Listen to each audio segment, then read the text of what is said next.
Thank you.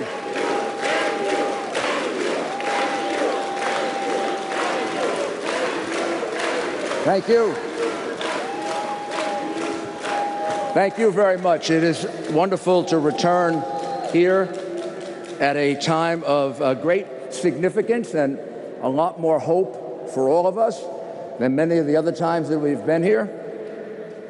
We are now, I believe, very realistic in being able to see an end of the regime in Iran. We can see it. We've lived through this before in other oppressed countries when the people take to the streets and they protest day after day, like they've done in over 142 cities in Iran, like they did the other day in Tehran. When they do that, and no matter how much they're oppressed, no matter how much they're beaten, no matter how much they're arrested, or no matter how many of them are killed, they continue to grow and grow with numbers that now threaten to topple the regime. When that happens, then freedom is right around the corner.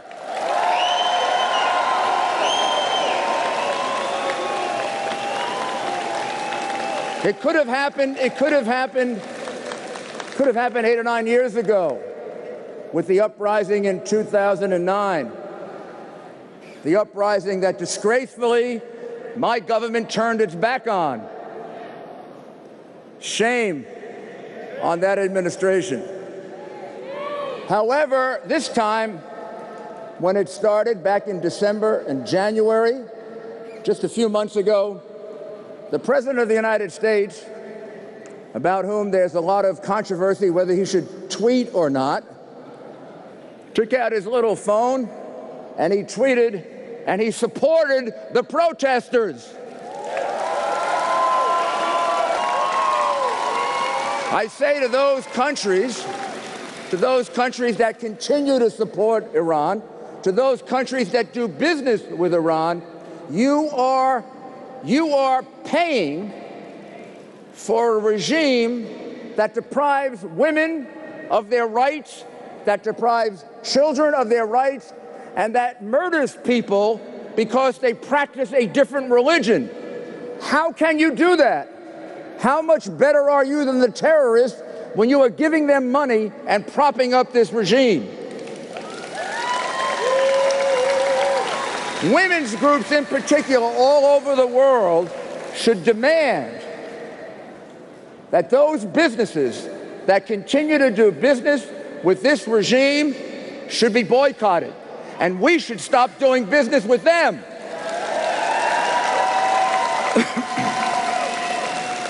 We all know that the economy of Iran is in free fall. It's evaporating. That's terrible for the people of Iran, for your brothers and sisters and your relatives and friends. But I believe it's a price that they're more than willing to pay, like our martyrs were willing to pay with their blood. It's a price they're willing to pay because freedom from oppression always comes through economic want, through human want. That's what happened in the French Revolution. That's what happened in the Russian Revolution, the original one and the second one. And that's what's happening right now in your homeland. We saw a picture of a man that held up a sign and said he was willing to give his liver, his kidney rather. He was willing to sell his kidney for $500. That's a government on the verge of toppling. And what we need to do now is not to lose our determination. We've got to be more determined. This is the time to put on the real pressure. Thank God, my president, who I can now be proud of, my president turned his back on that very dangerous nuclear agreement with Iran. He said, no, we're not going to do business with the biggest state sponsor of terrorism. We're going to reimpose the sanctions.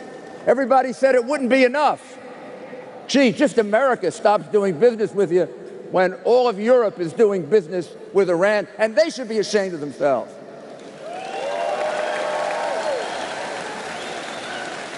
Well, Maybe when the greatest economic power in the history of the world stops doing business with you, you have the kind of economic collapse that you now see in Iran, and that is going to get worse, because I guarantee you the sanctions will become greater and greater and greater. This president does not intend to turn his back on freedom fighters.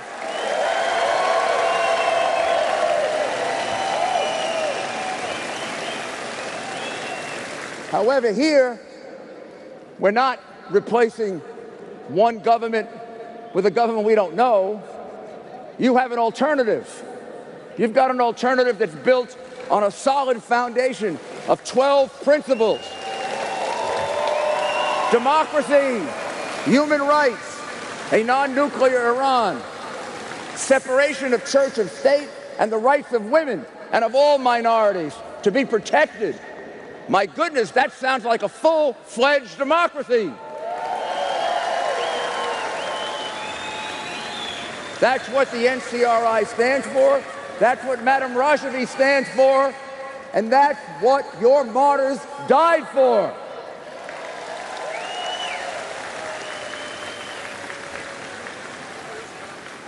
The era of appeasement is over.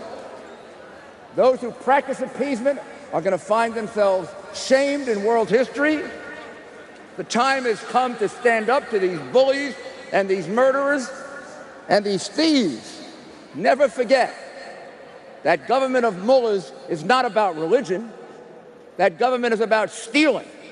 The reason Iran is in economic freefall when it's been given a huge amount of money is because that money is stolen. It's not spent on the people. The people of Iran should say to the mullahs and the Ayatollah, "Give us the billions you stole."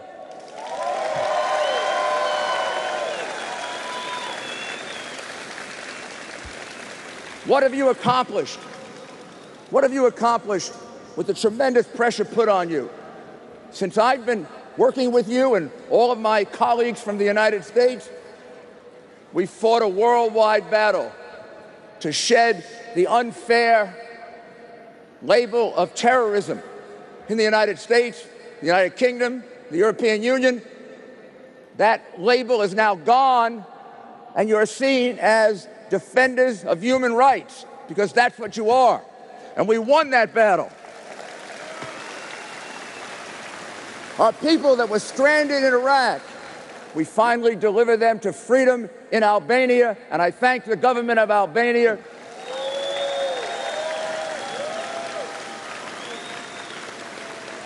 You've been able to form resistance units all over Iran.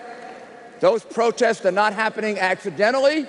Those protests are happening because they're being coordinated now, unlike in 2009. They're being coordinated by many of our people in Albania and many of our people here and all throughout the world. And what it says is we have an alternative. How much better would an Iran be instead of the dictatorial, murderous Ayatollah as the face of Iran? Suppose the face of Iran was a brave woman in a country that recently has had a history and a region of the world of treating women inhumanely. And this brave woman will be the face of the new, modern, liberated Iran. Will it happen? Yes. When will it happen? Now. And I want, next year at this time, I want us to have this convention in Tehran.